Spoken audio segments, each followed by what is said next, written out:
শুরু করিতেছি মহান আল্লাহর নামে, যিনি পরম করুণাময় এবং অত্যন্ত দয়ালু। আপনারা যারা আমার ফ্যান ফলোয়ার আছেন, বিভিন্ন সময় বিভিন্নভাবে আমার উপর কষ্ট পেয়েছেন, তাদের উদ্দেশ্যে একজন সাবেক এমপি হিসাবে আমি দুটি কথা বলতে চাই।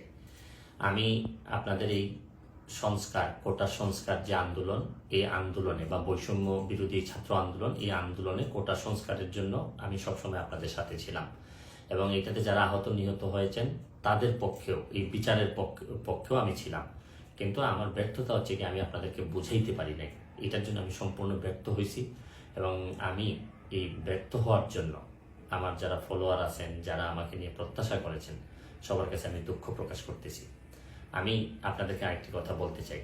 এখন যে কাঠামোগত সংস্কার আপনারা চাচ্ছেন, দেখেন এই সংস্কারের জন্য আমি বহু বছর আগে থেকেই কাজ করে যাচ্ছি।